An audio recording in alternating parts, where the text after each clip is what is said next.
أعوذ بالله من الشيطان الرجيم. هو الذي بعث في الأميين رسولا منهم يتلو عليهم آياته ويزكيهم ويعلمهم الكتاب والحكمة وإن كانوا من قبل لفي ضلال مبين. صدق الله العظيم. وقال تعالى: وضرب الله مثلا كلمة طيبة كشجرة طيبة أصلها ثابت وفرعها في السماء تؤتي أكلها كل حين بإذن ربها. وضرب الله ومثل كلمة خبيثة كشجرة خبيثة اجتثت من فوق الأرض ما لها من قرار. صدق اللہ. اب جو موضوع گفتگو ہے اس میں آپ دیکھ رہے ہیں 3 چارٹ میں نے مختصراً بنائے ہیں. اس میں مجھے اندیشہ ہے کہ 2 سال یا 3 سال پہلے آپ سے میں نے خطاب کیا تھا. اس وقت میں نے ایک فارمولا کیٹ کی شکل میں دیا تھا. میں اس کو پیش کرتے ہوئے ڈر رہا تھا کہ آپ مجھے کہیں گے کہ یہ ہر سال میں ٹوپی پہناتے ہیں آ کر، لیکن اس ٹوپی کو میں نے تھوڑا اس کیٹ کو مزید ماڈیفائی کیا ہے. اس کا اسٹائل اور ڈیزائن تو مختلف ہے، اور اس کے ذریعے جو چیز مجھے پیش کرنی ہے وہ ایک ایسا ذہنی ماڈل، ایک ایسا یعنی مینٹل ماڈل سمپلیفائی کر کے پیش کرنا ہے جس کے نتیجے میں میں سمجھتا ہوں کہ وہ چیز وجود میں آتی ہے جسے ہم کوالٹی ایجوکیشن یا معیاری تعلیم کہہ سکتے ہیں. اب معیاری تعلیم کو ہم کیسے پہچانیں؟ گفتگو کو آگے بڑھانے سے پہلے اگر ہم یہ طے کر لیں کہ what is quality education and who is a quality educator, معیاری تعلیم کیا ہے اور معیاری معلم ہم کسے کہیں گے. تو سب سے پہلے کسی بھی چیز کو جاننے کے لیے ہم اگر اس معیار کو مان لیں، اس کرائٹیرین کو تسلیم کر لیں جو حضرت مسیح نے بیان کیا تھا. حضرت عیسیٰ نے ایک موقع پر کہا تھا کہ a tree is known by the fruit it bears. Any tree that does not bear good fruit will be cut down and thrown in the fire. کہ درخت اپنے پھل سے پہچانا جاتا ہے. کوئی تنا ہو اور اس میں شاخیں اور پھول پتیاں ہوں اور کوئی شخص آپ سے یہ کہے کہ یہ آم کا درخت ہے، تو ظاہر ہے جب تک آپ اس میں آم اگتا ہوا نہ دیکھ لیں، یا کوئی اسے کیلے کا درخت کہے اور آپ اس میں کیلے کے پھل آویزہ نہ دیکھ لیں، آپ اسے کیلے کا درخت تسلیم نہیں کریں. تو درخت کی پہچان اس کا پھل ہے. جو پروڈکٹ، جو چیز وہ پروڈیوس کر رہا ہے اس سے اگر وہ برآمد ہو رہی ہے، جس پھل کا اسے درخت بتایا جا رہا ہے، تو آپ کہیں گے کہ یہ اس شے کا، اس پھل کا، اس پھول کا درخت ہے. یہی قرآن کی آیت میں تمثیل دی گئی ہے کہ کلمہ طیبہ کی مثال ایک ایسے پاکیزہ درخت کی ہے جس کی جڑیں زمین کی گہرائیوں میں پیوست ہوتی ہیں اور اس کے برگبار، اس کی شاخیں آسمان کی بلندیوں کو چھوتی ہیں، اور جب بھی اس کے لیے اپروپریٹ سیزن آتا ہے تو وہ اپنے قانون یا خداوندی کے مطابق، اپنے خالق کے بنائے ہوئے اصول ضابطے کے مطابق اپنا پھل دیتا ہے. تو اس طریقے سے انسانی سرگرمی کو ایک جانچنے کا ہمیں معیار مل جاتا ہے جو عالم فطرت میں پایا جاتا ہے. عالم فطرت میں درخت وہی کا اچھا درخت ہے جو اپنے موسم کے مطابق اور اپنی شناخت کے مطابق اپنا پھل دیتا ہے.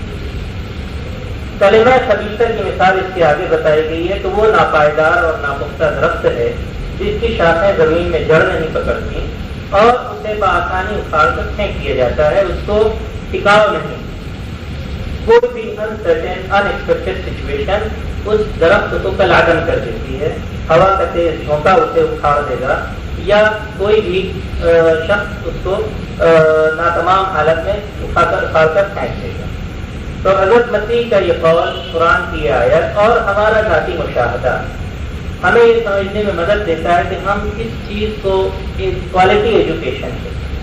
وہ یہ ہے کہ اس کی پیداوار میں ایسی خاص چیز ہونی چاہیے، ایک ایسا یعنی کچھ ایسی کوالٹی یا ایسی صفت پائی جانی چاہیے جو اسے نان کوالٹی ایجوکیشن، غیر معیاری تعلیم سے ممیز کرے. اب دوبارہ سوال یہ ہے کہ ایجوکیشن کے ریفرنس سے ہم وہ کیا پروڈکٹ ہے یا وہ کیا پھل ہے، وہ کس نوعیت کا پھل ہے، پیداوار ہے جو چاہتے ہیں. تو اس کے بہت سارے جوابات دیے گئے ہیں. آپ سارے ٹرینڈ ٹیچر ہیں اور تعلیم کے میدان میں آپ برسوں سے کام کر رہے ہیں, تو آپ کو بتانے کی ضرورت نہیں ہے کہ جو بڑے بڑے ماہرین تعلیم ہیں جن کے نام بار بار ریفر کیے جاتے ہیں, جان ڈیوی ہے, جین پیاگے ہے, اور پروبل ہیں, میڈم مونٹیسری ہیں, اور پستالوزی ہیں, اسی طریقے سے ڈاکٹر واٹسن ہیں, پروبل ہیں, بعد کے آنے والوں میں ایلوین ٹافلر ہیں معاصرین میں, اسی طریقے سے انڈیا میں جو بڑے بڑے ماہرین تعلیم گزرے ہیں, ہر ایک نے تعلیمی سرگرمی کا کوئی مقصد بتایا ہے. کہیں ایک صالح شہری کو پیدا کرنا, ایک کارآمد معاشرے کے لیے ایک کارآمد فرد کو تیار کرنا, انسانی ذہن کو تخلیقی صلاحیتوں کو ابھارنا وغیرہ. لیکن یہ ساری تعریفیں متنازع ہیں, ڈسپیوٹڈ ہیں. ایک جگہ کوئی تعریف کی جاتی ہے, اس کے اندر کچھ نقائص پا لیے جاتے ہیں. تقریباً 20 سالہ غور و خوض کے بعد میں آپ کے سامنے ایک ایسا جملہ رکھنا چاہتا ہوں جو اب تک میں نے اسے انڈسپیوٹڈ پایا. جہاں بھی میں نے اس کو رکھا ہے فار ڈیبیٹ, پچھلے تقریباً فرسٹ ٹائم میں نے اس کو 96 میں لکھا تھا اس فارم میں, اور تعلیمی ماہرین کے سمپوزیم میں اسے پیش کیا تھا, اور یہ دعوت دی تھی کہ اس کے خلاف یا اس سے بہتر کوئی چیز ایسی پیش کی جائے جس سے ہم یہ جانچ سکیں کہ اگر یہ رزلٹ ہمیں ملتا ہے, دس از دا آؤٹ کم, تو ہم اس تعلیمی سرگرمی کو, اس تربیتی نظام کو آئیڈیل یا کوالٹی ایجوکیشن سسٹم کہہ سکتے ہیں. وہ جملہ ہے متوقع کردار غیر متوقع حالات, ایکسپیکٹڈ بیہیویئر انڈر ان ایکسپیکٹڈ سرکمسٹانس. آپ نے تعلیم کے اصول اور فلسفوں پر جو کتابیں پڑھی ہوں گی اس میں عام طور پر تعلیم کی ایک تعریف یا اس کا ایک مقصد یہ بتایا جاتا ہے موڈیفیکیشن آف بیہیویئر. جو مختلف قسم کے برتاؤ ہیں یا سلوکیاتی رویے ہیں یا طور طریقے ہیں ان کو موڈیفائی کرنا, خواہ وہ بولنے کا انداز ہو یا چال چلن ہو یا اسی طریقے سے کارکردگی ہو, آپ کا پرفارمنس ہو.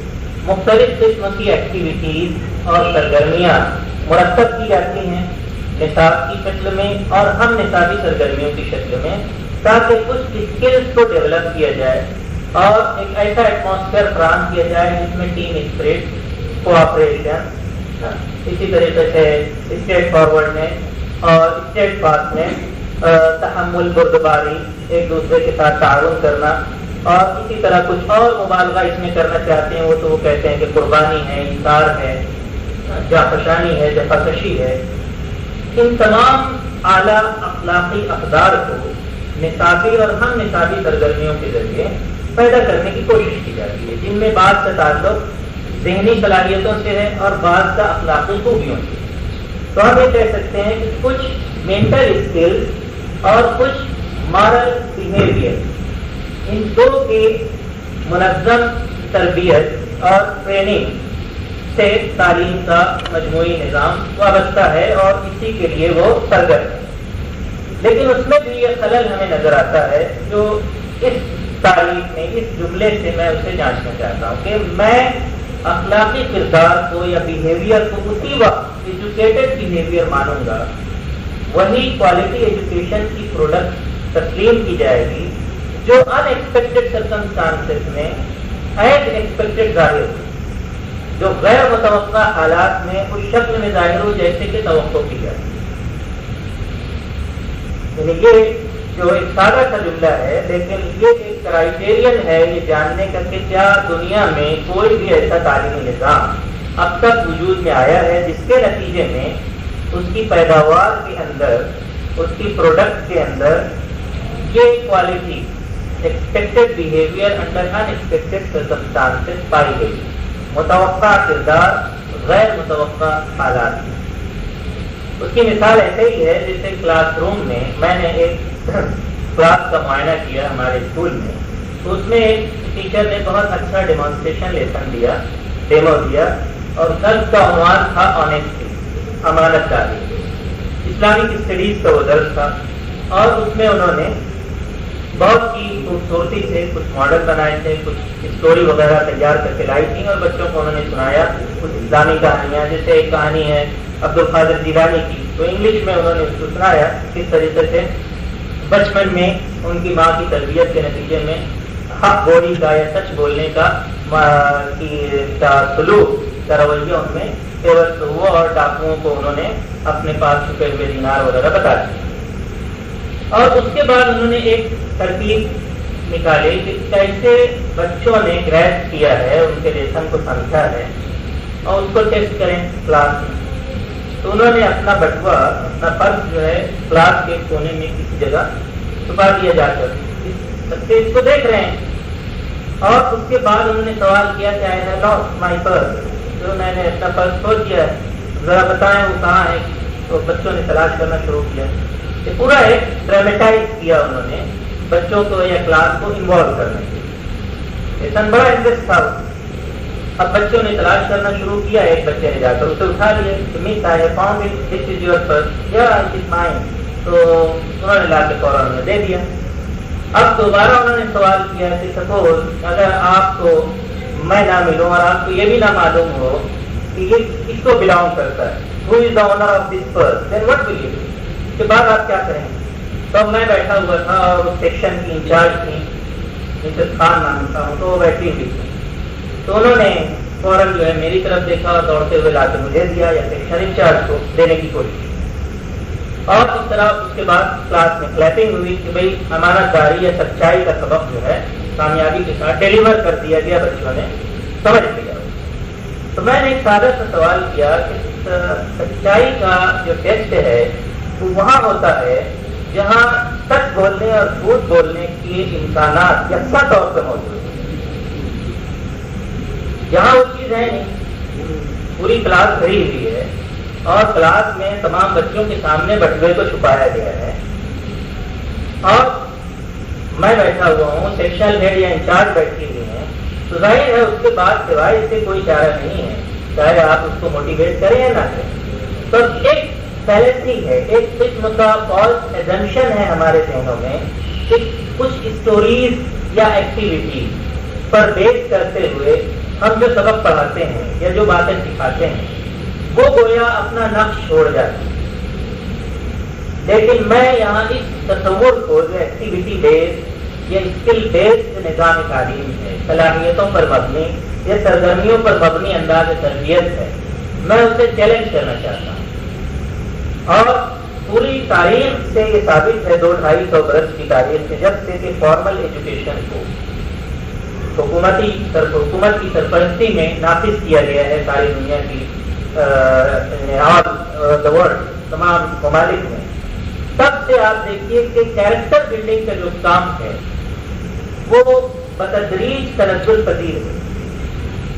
جو اخلاقی اقدار کا شعور مثلا فارمل ایجوکیشن سے یا اسکولنگ سے بہت پہلے پایا جاتا ہے، بزرگ بتاتے ہیں، کتابوں میں ہم پڑھتے ہیں، اس کے مقابلے میں آج ان میں مزید گراوٹ آئی. ایک مہینے میں نے بے شمار ایسے واقعات خود دیکھے اور سنے اور لوگوں کے تاثرات معلوم کیے. کوئی بھی موجودہ اسکولوں سے یا مدارس سے، خواہ وہ والدین ہوں یا ان میں کام کرنے والے افراد سیٹسفائڈ نہیں. ہر ایک عدم تشفی کا، ڈس سیٹسفیکشن کا، بیزاری کا، حتیٰ کے بعد نفرت کا اظہار کرتے.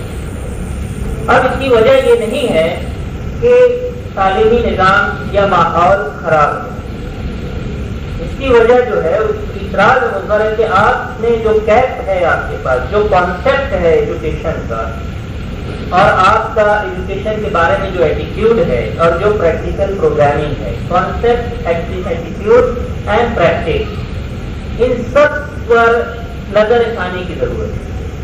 آپ کا تعلیم سے موجودہ اسکل بیسڈ یا ایکٹیویٹی بیسڈ نظام تعلیم و تربیت سے یہ توقع رکھنا ہی غلط ہے کہ اس سے وہ کیریکٹر پیدا ہوگا جو غیر متوقع حالات میں بھی ٹھوس ثابت ہے. تو سب سے پہلا کام جو ہمیں کرنا ہے وہ یہ ہے کہ اپنے کانسیپٹ کو اور پھر کانسیپٹ کے بعد اپنے ایٹیٹیوڈ کو اور اس کے بعد اپنی پریکٹیکل پروگرامنگ کو، سرگرمی کو، اپنی پریکٹسز کو چینج کرنا. اب ہمارے لیے یہ بات مسلمہ ہے. ایک اور میں درس کی مثال دوں، اس کے بعد پھر مزید وضاحت کرتا ہوں. ایک اور لیسن میں نے آبزرو کیا، وہ تھا حج کے بارے میں. اس درس میں کیونکہ وہاں کچھ فراوانی ہے پیسے کی، تو اس کے جو ماڈل بنائے گئے تھے بہت ہی زیادہ یعنی کاسٹلی.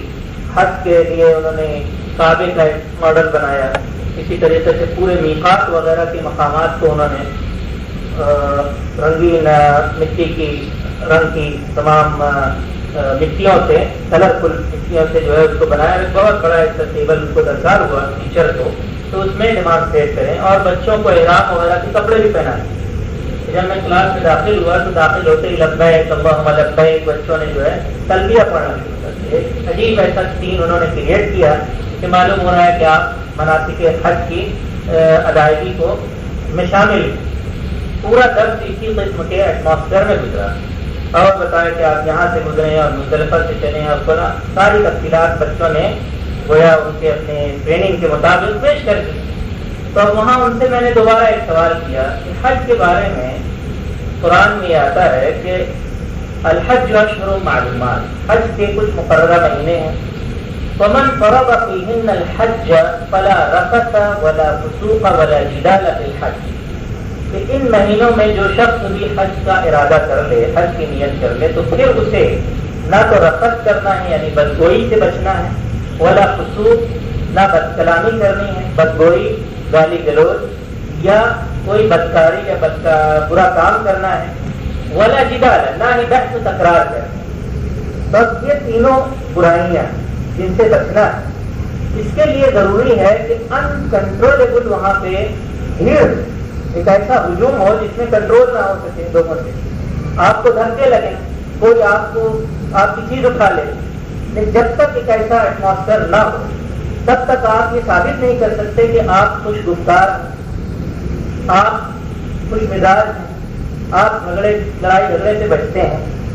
کیونکہ کلاس روم میں نہ وہ بھیڑ ہے جو میقات پر ہوتی ہے یا طواف کے دوران ہوتی ہے یا جمرات کے وقت ہوتی ہے. تو جمرات کی بھیڑ جب تک آپ لاتے ہیں، میں یہ سمجھنے قاصر ہوں کہ حج کی اسپرٹ جو ہے یہ بچے سمجھ لیں یا آپ سمجھ لیں، تو اس کو سمجھنے کے لیے اس اسپرٹ کا ٹیسٹ جو ہے ان غیر متوقع حالات میں ہوگا جو مناسک حج کی ادائیگی کے دوران پیش آتے ہیں. کہ جہاں آپ سو رہے تھے، آپ واش روم گئے، کسی ضرورت سے گئے، آئے تو معلوم ہوا کہ کسی پٹھان نے اس جگہ کو یا کسی نیگرو نے اس جگہ پر قبضہ کر لیا ہے. اب یا تو حج کے تعلیم کے مطابق آپ اس سے نظر انداز کر کے کہیں اور اپنی جگہ بنا لیں، یا پھر آپ جھگڑا کریں کہ یہ میری جگہ ہے، اور اس بحث تکرار میں آپ حج کی اسپرٹ کو کچل دیں. اسی طرح جمرات میں ہر سال آپ دیکھتے ہیں وہاں حادثات ہوتے ہیں. اس کی واحد وجہ یہ ہے کہ اسپرٹ آف حج جو ہے، جس میں زیادہ سے زیادہ دوسروں کی ایذا رسانی کو کچھ دلانہ طور پہ نظر انداز کرنا ہے، اس کو انگیج کرنا ہے، اس کو برداشت کرنا ہے. گویا حج کی اسپرٹ ہے ٹو ٹالریٹ دی انٹالریبل، ناقابل برداشت کو برداشت کرنا، جو انڈیور دی ان انڈیوریبل. جو چیز آپ تحمل جس کا نہیں کر سکتے تو خوش دلانہ طور پر اس کا تحمل کریں. اور اس اسپرٹ کو پیدا کرنے کے لیے وہ انٹالریبل سچویشن جب تک نہ ہو، وہ سرکمسٹانسز نہ ہو، کوئی یہ دعویٰ نہیں کر سکتا کہ میں خوش مزاج ہوں. جب تک دھکے نہ لگیں اور آپ مسکرائیں، جب تک کوئی آپ کی چٹائی جو ہے آپ کے پیروں سے نہ کھینچے یا آپ کو ہٹا کر خود اس پہ قابض نہ ہو جائے، تب یہ ثابت ہوگا کہ کتنے زیادہ آپ با اخلاق ہیں یا خوش اخلاق ہیں. تو یہ ہے ایکسپیکٹڈ بیہیویئر انڈر ان ایکسپیکٹڈ سرکمسٹانس. متوقع کردار یعنی حاجی سے ایکسپیکٹڈ یہ ہے کہ وہ سخت گوئی نہ کرے، برے الفاظ نہ بولے، گالی گلوچ نہ کرے، لڑائی جھگڑا نہ کرے. This is the expected behaviour from a حاجی. حاجی سے متوقع کردار یہ. اب اس کی جانچ کے لیے ان ایکسپیکٹڈ حالات وہاں پیدا ہوتے ہیں. اب جو ان ان ایکسپیکٹڈ سرکمسٹانسز میں، ان غیر متوقع حالات میں اپنے آپ کو حاجی ثابت کرے وہ حاجی ہے، ورنہ وہ جیسے گیا تھا ویسے واپس آئے. یہی فرق ہے ہمارے موجودہ نظام تعلیم کا. جو اصل مسئلہ ہے وہ یہ ہے کہ controlled conditioned class room, classes میں کچھ ایسا ایٹماسفیئر پیدا کیا جاتا ہے، مثلا سب کو ایک قسم کا یونیفارم پہنایا جاتا ہے. خود یونیفارم کا کانسیپٹ یہی تھا کہ ہمیں اگر ایکوالٹی کی ویلیو کو، مساوات کی اخلاقی قدر کو بچوں میں جاگرتی کرنا ہے، تو کسی جان ڈیوی یا بعد سے کچھ لوگوں نے جو ڈیموکریٹک اینڈ پریگمیٹزم اور بیہیویئرزم، انسٹرومنٹلزم اور ایکسپریمنٹلزم وغیرہ کے بانی ہیں، ان کا اپنا تصور یہ تھا کہ ایسے وسائل، ایسے حالات اور ایسی فضا پیدا کی جائے جو لباس سے لے کر ایکٹیویٹیز میں یکسانیت تک بچوں کو یہ احساس دلائے کہ وہ سب ایک ہیں، ہر ایک کو یکساں ٹریٹمنٹ ملتا ہے، ہر ایک کے ساتھ مساوی برتاؤ ہوتا ہے، اور ہر ایک کو جو ہے یکساں احترام کی نظر سے، ریسپیکٹ کی نظر سے دیکھا جاتا ہے وغیرہ.